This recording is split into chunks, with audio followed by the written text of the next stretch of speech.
इस कहानी की शुरुआत में हमें 1975 के समय में जिन ग्रे को दिखाया जाता है, जो अभी एक बच्ची थी। उसके पास टेलीपैथी और टेलीकिनेसिस की पावर थी। वो अपने पेरेंट्स के साथ कार में कहीं जा रही थी। कार में एक गाना चल रहा था। जिन अपनी मॉम से उस गाने को बदलने के लिए कहती है, लेकिन उसकी मॉम गाना चेंज नहीं करती और बताती है कि जब तुम कार चलाने लग जाओगी तब तुम अपनी पसंद का गाना सुनना। जिन ये सुनकर उदास हो जाती है, तभी गाना अपने आप चेंज हो जाता है। जिन की मॉम फिर से पहले वाला गाना चला देती है, लेकिन तभी जिन अपनी पावर से कंट्रोल खो देती है, जिससे उसकी मॉम बेहोश हो जाती है और उनकी कार सामने से आ रही कार से टकरा जाती है। उनका बहुत भयंकर एक्सीडेंट होता है, जिनमें जिन के पेरेंट्स की डेथ हो जाती है, लेकिन जिनको एक खरोच भी नहीं आती। डॉक्टर से देखकर हैरान हो गए थे, इसीलिए वो चार्ल्स जेवियर को हॉस्पिटल में बुलाते हैं, क्योंकि जिन को देखकर डॉक्टर समझ गए थे कि जिन एक म्यूटेंट है। जिन हॉस्पिटल में बैठी थी, तभी चार्ल्स वहाँ आता है। जिन चार्ल्स से अपने पेरेंट्स के बारे में पूछती है। चार्ल्स जिनको बताता है कि तुम्हारे पेरेंट्स एक्सीडेंट में मारे गए, पर तुम अब अकेली नहीं हो। मेरा एक स्कूल है जो स्पेशल बच्चों के लिए है, क्या तुम वहाँ आना चाहती हो? जिन चार्ल्स के साथ नहीं जाना चाहती थी, इसीलिए चार्ल्स जिन को समझाने के लिए उसे एक पेन गिफ्ट करता है और कहता है कि तुम्हें मैंने ये पेन गिफ्ट में दिया है। अब तुम चाहो तो इससे बहुत सुंदर पेंटिंग बना सकती हो या फिर इससे किसी की भी आंख फोड़ सकती हो। तुम इससे कुछ भी करो, ये बस एक गिफ्ट है। अगर तुम इससे कुछ अच्छा करना चाहती हो तो मैं तुम्हारी मदद करूंगा।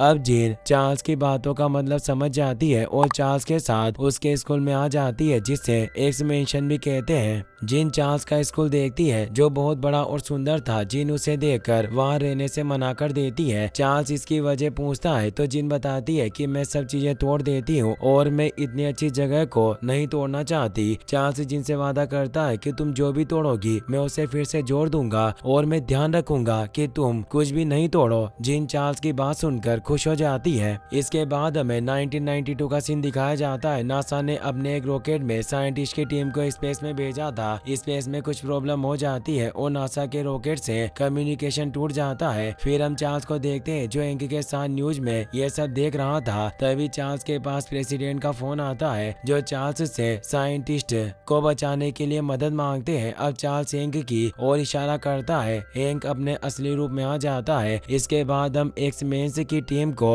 असेंबल होते हुए देखते हैं, जिस टीम में एंक के साथ मिस्टिक, स्टॉर्म, कर्ट, स्कॉट, जिन और पीटर थे। अब वो सभी जेट में बैठकर स्पेस में जाते हैं, जहां उन्हें रॉकेट दिख जाता है। रॉकेट से थोड़ी दूर पर ही कोई एनर्जी थी, जो धीरे धीरे रॉकेट की ओर आ रही थी। रॉकेट बहुत तेजी से गोल घूम रहा था, जिस वजह से कर्ट उसके अंदर नहीं जा पाता। मिस्टिक स्कॉट से रॉकेट के ऊपर लेजर बीम से फायर करके उसे स्लो करने के लिए कहती है। अब स्कॉट लेजर बीम से रॉकेट को स्लो कर देता है। मिस्टिक कर्ट को पीटर के साथ रॉकेट में भेजती है। रॉकेट में जाने के बाद पीटर अभी साइंटिस्ट के सीट बेल्ट खोलकर उन्हें कर्ट से टच करता है और कर्ट सभी को एक्स मेंस के जेट में लेकर आ जाता है। लेकिन एक साइंटिस्ट कहती है कि हमारे कमांडर एयरलॉक में काम कर रहे थे, इसीलिए वो रॉकेट में ही रह गए। मिस्टिक अब रॉकेट में फिर से जाने का रिस्क नहीं लेना चाहती थी, लेकिन चार्ल्स सेरेब्रोम के जरिए मिस्टिक से कहता है कि जिन उस रॉकेट को बिखरने से रोक सकती है। तुम जिन की मदद से कमांडर को बचा सकती हो। चार्ल्स की बात सुनकर मिस्टिक जिन को कर्ट के साथ रॉकेट में भेजती है। मिस्टिक उन्हें बस 30 सेकंड का टाइम देती है, क्योंकि 30 सेकंड्स के बाद रॉकेट उस एनर्जी में चला जाएगा। रॉकेट में जाने के बाद जिन रॉकेट को बिखरने से रोकती है और कर्ट कमांडर को ढूंढता है, लेकिन 20 सेकंड होने पर भी कर्ट को कमांडर नहीं मिलता। 25 सेकंड्स हो चुके थे और कर्ट को कमांडर मिल गया था, लेकिन अब टाइम नहीं बचा था। वो एनर्जी वहाँ आ गई थी। कर्ट वहाँ से अपने जेट में आ गया था, लेकिन जिन वहाँ रह गई थी। अब हम देखते हैं कि वो सारी एनर्जी जिन के अंदर जाने लग गई थी और लास्ट में वहाँ एक बहुत बड़ा ब्लास्ट होता है। सभी सोच रहे थे कि जिन अब नहीं रही, लेकिन तभी उन सभी को जिन दिखती है। वो एनर्जी अभी भी जिन की बॉडी में जा रही थी। सारी एनर्जी गायब हो जाने के बाद कर्ट जिन को भी जेट में लेकर आ जाता है। जेट में आने के बाद जिन अपनी आंखें खोल लेती है। उसे जिंदा देखकर सभी लोग बहुत खुश होते हैं। अब वो सभी लोग अर्थ पर आ जाते हैं, जहाँ अमेरिका के सभी लोग एक्स मेंस के लिए तालियां बजाते हैं। चार्ल्स सभी बच्चों की बहुत तारीफ करता है और सभी को आज के दिन पार्टी करने की परमिशन दे देता है। सभी के जाने के बाद मिस्टिक चार्ल्स से बहुत नाराज होती है। वो चार्ल्स से कहती है कि आज तुमने अपने ईगो के लिए सभी बच्चों की जान खतरे में डाल दी थी। मिस्टिक की बात सुनने के बाद चार्ल्स मिस्टिक से कहता है कि जब तक हम इंसानों के लिए खतरों का सामना कर रहे हैं तब तक वो हमें पसंद करेंगे। लेकिन मिस्टिक कहती है कि मैंने तुम्हें आज तक किसी खतरे का सामना करते नहीं देखा, हमेशा तुम सभी को लड़कियां ही बचाती है। इसीलिए मिस्टिक चार्ल्स से यह कहकर वहाँ से चली जाती है कि तुम एक्स मेंस का नाम बदलकर एक्स वुमेन्स क्यों नहीं रख देते। अब हमें हैंक को दिखाया जाता है जो जिन का चेकअप कर रहा था। वो मशीन से जिनकी पार्ट्स ये करता है तो मशीन जिनकी पार्ट्स को मेजर ही नहीं कर पा रही थी। हैंक जिनसे कहता है कि स्पेस में जो भी हुआ उसके बाद तुम बहुत ज्यादा पावरफुल हो गई हो, लेकिन चिंता करने की कोई जरूरत नहीं है। अब हम एक आइलैंड का सीन देखते हैं जहाँ एक फैमिली साथ बैठकर डिनर कर रही थी। तभी उन्हें बाहर से अपने डॉग की आवाज आती है। उनमें से एक औरत डॉग को देखने के लिए बाहर जाती है। तभी उसे कुछ एलियंस दिखते हैं जो उस औरत को मार देते हैं और उसके जैसा रूप बना लेते हैं। वो बहुत सारे थे और सभी उस फैमिली के पास आकर सभी को मार देते हैं। दूसरी ओर हम सभी एक्समैन को देखते हैं जो पार्क में पार्टी कर रहे थे। जिन और स्कॉट भी वहीं थे और एक दूसरे से बातें कर रहे थे। स्कॉट और जिन एक दूसरे से प्यार करते हैं, लेकिन जब से जिन ने एनर्जी को एजो किया था तब से स्कॉट को जिन कुछ अजीब लग रही थी।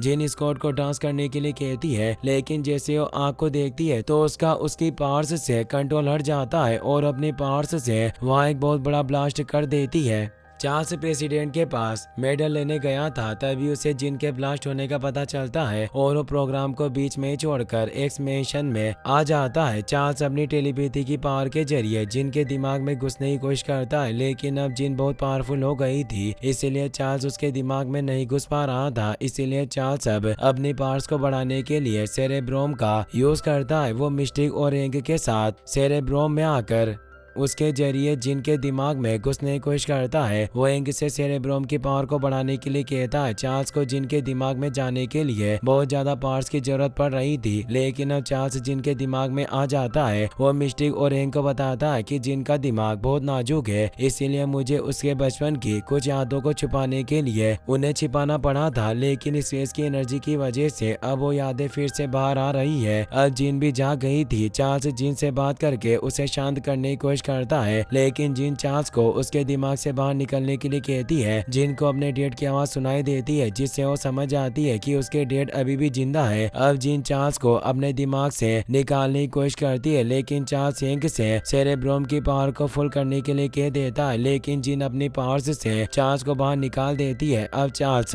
पावर्स के ओवरलोड की वजह से बेहोश हो जाता है और उसके नाक से खून बहने लग जाता है। अब जिन जाग गई थी और वो एक्समेंशन से भी चली गई थी। चार्ल्स को होश आता है तो उसे पता चलता है कि जिन वहाँ से चली गई है, इसीलिए वो सभी को तैयार होने के लिए कहता है, क्योंकि चार्ल्स अब जिन को लेने जाने वाला था। दरअसल जिन अपने डैड के पास गई थी क्योंकि उसे अपनी पावर्स के बढ़ने से उसके डैड की आवाज सुनाई दी थी। चार्ल्स भी ये बात जानता था, इसीलिए वो सभी को उसके डैड के घर पर लेकर जाने वाला था। अब हमें उन एलियंस को दिखाया जाता है। उनका लीडर एक औरत की बॉडी में था। इन एलियंस को डिबारी कहा जाता था। वो सभी अलग अलग इंसानों की जगह लेकर जिन की तलाश कर रहे थे, क्योंकि उन्हें वो पावर चाहिए थी जो जिनके अंदर थी। आज रात को वो सभी एक जगह पर मिलते हैं। उनकी लीडर उनसे कहती है कि मैं उस म्यूटेंट के जरिए ही उस पावर पर कंट्रोल करूंगी और फिर पावर का यूज करके अर्थ पर ही हमारी नस्लों को फिर से जिंदा करूंगी। अगले दिन जिन अपने डैड के घर पर आ जाती है, जहाँ वो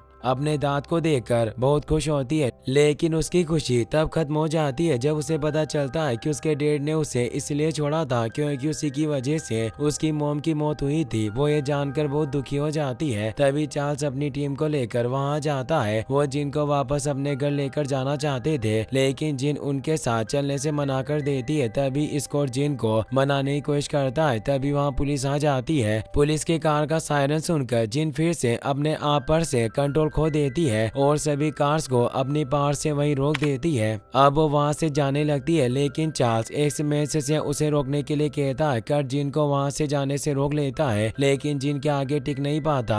अब जिन एक साथ सभी को बीट कर देती है। पीटर अपनी पूरी स्पीड से जिन के पास जाने की कोशिश करता है, लेकिन जिन उसके पैरों के नीचे से जमीन हटा देती है, जिससे वो बहुत तेजी से नीचे गिरता है और उसकी पूरी बॉडी पैरालाइज हो जाती है। अब मिस्टिक जिन से बात करके उसे समझाने की कोशिश करती है, लेकिन जिन एक ब्लास्ट करती है जिससे मिस्टिक के पेट में लकड़ी घुस जाती है और वो मर जाती है। मिस्टिक के मरने के बाद जिन वहाँ से चली जाती है। हैंक और सभी एक्स-मेन मिस्टिक के मरने से बहुत दुखी थे। वो सभी मिस्टिक को लेकर अपने घर आ जाते हैं, जहाँ मिस्टिक को दफनाते हैं। हैंक मिस्टिक की मौत का जिम्मेदार चार्ल्स को मान रहा था, क्योंकि उसी ने जिनके दिमाग से छेड़खानी करके उसका दर्द और गुस्सा दबाया था, जो आज बाहर आ गया था, और उसी दर्द और गुस्से की वजह से मिस्टिक मारी गई थी। हैंक ये सभी बातें चार्ल्स से कहता है, लेकिन चार्ल्स कुछ भी मानने को तैयार नहीं था। वो अपनी गलती नहीं मान रहा था, इसलिए हैंक चार्ल्स का साथ छोड़ देता है। अब हम डिबारी के लीडर और उसके एक साथी को देखते हैं, जो जिनके डेड के घर आए थे और उनसे जिन के बारे में पूछ रहे थे, लेकिन जिनके डेड उन्हें कुछ भी बताने से मना कर देते हैं। इसलिए अब वो एलियंस जिनके डेड को मारकर उनसे सारी इन्फॉर्मेशन लेते हैं। दूसरी ओर हम जिन को जेनेशा के एक आइलैंड पर जाता हुआ देखते हैं, जहां एरिक अपने म्यूटेंट साथियों के साथ रहता था। जिन एरिक से मिलना चाहती थी। एरिक उसे देखकर पहचान जाता है और अपने घर में बुला लेता है। जिन एरिक के पास इसीलिए आई थी क्योंकि पहले एरिक भी एक किलर था, वो कई लोगों को मार चुका था। जिन उसे पूछना चाहती थी कि उसने लोगों को मारना बंद कैसे किया और अपनी पावर्स पर कंट्रोल कैसे किया, लेकिन एरिक से भी उसे कोई मदद नहीं मिलती। तभी उस आइलैंड पर मिलिट्री के हेलीकॉप्टर आते हैं। वो जिन को ढूंढने के लिए आए थे, लेकिन एरिक उन्हें जिन को ढूंढने से मना कर देता है। तभी जिन की पावर्स उसके ऊपर हावी हो जाती है और वो खुद ही बाहर आ जाती है। जिन बाहर आकर मिलिट्री के एक हेलीकॉप्टर को अपनी पावर से तोड़ देती है। इसके बाद वो दूसरे हेलीकॉप्टर को भी तोड़ने लगती है, लेकिन एरिक अपनी पावर से जिन को हेलीकॉप्टर तोड़ने से रोक देता है और सभी सोल्जर्स को हेलीकॉप्टर में बैठाकर उसे दूर धकेल देता है। अब एरिक जिन को वहां से जाने के लिए कहता है। जिन कहती है कि मैंने सुना था कि तुम म्यूटेंट को प्रोटेक्ट करते हो। एरिक कहता है कि मैं प्रोटेक्ट ही कर रहा हूँ मेरे लोगों को तुमसे। यह सुनकर जिन वहां से चली जाती है। अब वहां की गवर्नमेंट ने म्यूटेंट्स के लिए नए कानून बनाने की बातें करना शुरू कर दिया था। चार्ल्स न्यूज पर यह सब देखकर प्रेसिडेंट के कॉल करता है, लेकिन प्रेसिडेंट चार्ल्स से बात नहीं करते।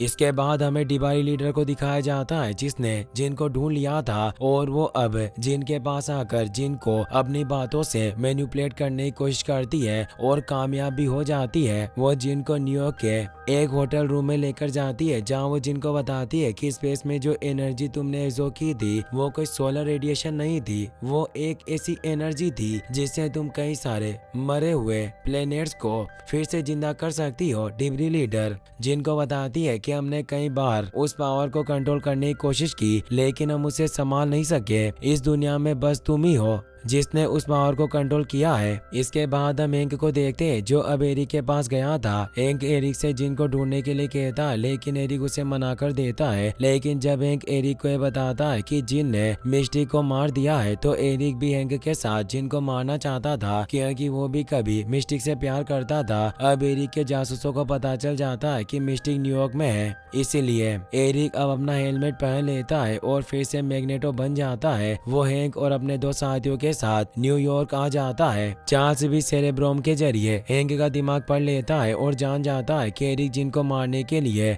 न्यूयॉर्क जा रहे हैं, इसीलिए चार्ल्स भी स्कॉट, स्ट्रॉम और कट को लेकर वहीं आ जाता है। अब चार्ल्स एरिक और हैंक को रोकने की कोशिश करता है, लेकिन एरिक सभी से बचकर होटल में चला जाता है। वो जिन को मारना चाहता था, लेकिन जिन अब डिवाइन लीडर की बात मान रही थी। डिवाइन लीडर ने जिन से कहा था कि ये सभी लोग तुम्हें नहीं समझ सकते हैं, इसीलिए तुम्हें मारने के लिए आ रहे हैं, इसीलिए अब तुम्हें भी इन्हें मारना होगा। जिन भी अब उन्हें मारने के लिए तैयार थी। तभी एरिक अंदर आ जाता है। वो जिन को मारने की कोशिश करती है, लेकिन जिन बहुत ज्यादा पावरफुल थी। वो एरिक के हेलमेट को दबाकर तोड़ देती है और एरिक को होटल से बाहर फेंक देती है, जिससे एरिक बेहोश हो जाता है। अब चार्ल्स कर्ट की मदद से होटल में जाता है, लेकिन जिन ये सोच रही थी कि चार्ल्स भी उसे मारने के लिए आया है, इसलिए वो चार्ल्स को भी अपना दुश्मन मान रही थी। वो चार्ल्स को मारने वाली थी। तभी चार्ल्स जिन से कहता है कि मैं तुम्हारा दिमाग नहीं पढ़ सकता हूँ, लेकिन तुम तो मेरा दिमाग पढ़ सकती हो। चार्ल्स की बात सुनकर जिन चार्ल्स के दिमाग में देखती है, तो उसे वो बात याद आती है जो चार्ल्स ने उसे कही थी।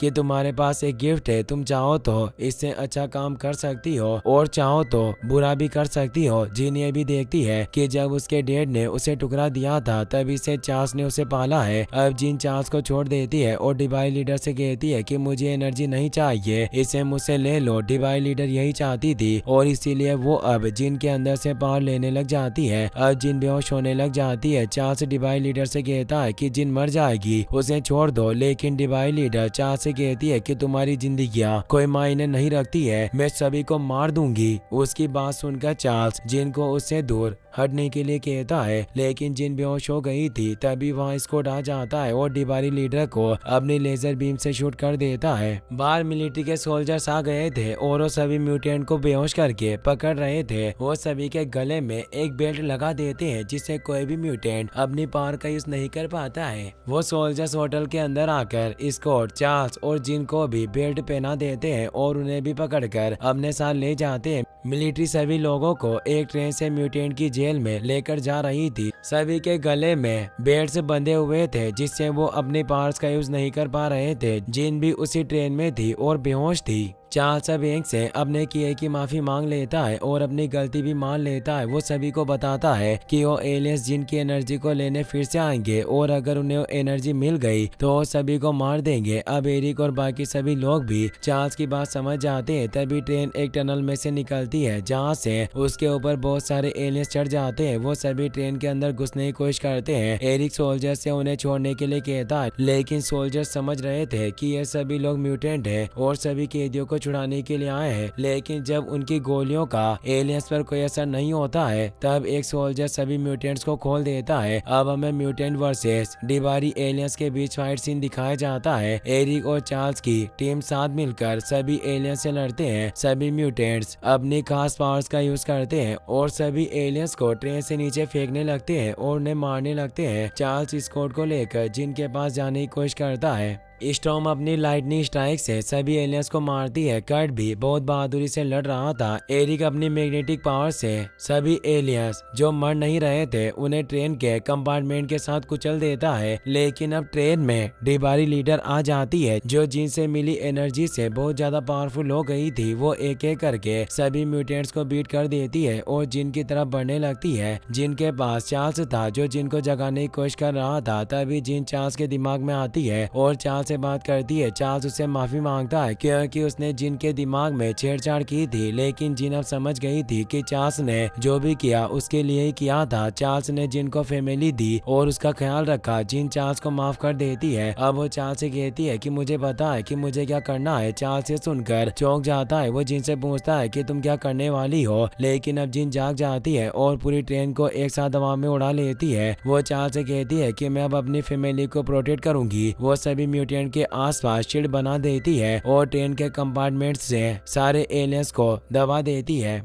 जिन सभी को एक सुनसान जगह पर लेकर आ गई थी जहां सभी एलियंस जिन पर अटैक करते हैं। लेकिन जिन अपनी पावर्स से सभी एलियंस को जलाकर राख कर देती है। अब वहां सिर्फ डिवाइन लीडर ही बची थी जो जिन के पास आकर उससे अपनी एनर्जी लेने लगती है। जिन भी उसे अपनी एनर्जी लेने देती है, लेकिन कुछ देर में ही डिवाइन लीडर को तकलीफ होने लगती है और उस एनर्जी को सहन नहीं कर पाती। लेकिन जिन उसका हाथ पकड़ लेती है और उसे एनर्जी देना चालू रखती है। सभी म्यूटेंट्स भी वहीं थे और जिनकी पावर से उन्हें भी तकलीफ हो रही थी। तभी डिवाइन लीडर जिनसे कहती है कि तुम मुझे मारोगी तो ये सभी मारे जाएंगे, तुम तुम्हारी पावर्स को कंट्रोल नहीं कर सकती हो। यह सुनकर जिन रुक जाती है और डिवाइन लीडर को लेकर स्पेस में आ जाती है। स्पेस में जाकर जिन उसे मार देती है। लेकिन अब जिन की बॉडी भी गायब हो जाती है और लास्ट में हमें एक लाइट ब्लास्ट दिखाई देती है जिसमें हमें फिनिक्स की शेडो दिखती है। चार्ल्स, स्कॉट और बाकी सभी म्यूटेंट्स भी वो लाइट देखकर बहुत दुखी होते हैं। वो सभी समझ जाते हैं कि जिन ने उन सभी के लिए अपने आप को खत्म कर दिया है, लेकिन वो मरी नहीं थी। अब वो स्पेस में डार्क फिनिक्स की एनर्जी के रूप में थी। इसके बाद हम देखते हैं कि चार्ल्स जेवियर के स्कूल का नाम बदलकर जिन ग्रे स्कूल रख दिया गया था। चार्ल्स एक्स-मैन से रिटायर हो गया था और उसकी जगह अब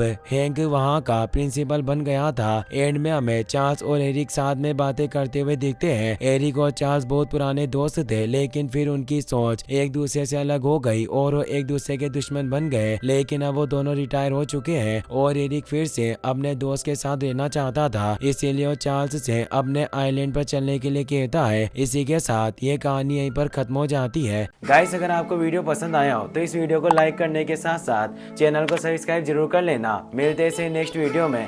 थैंक्स फॉर वॉचिंग।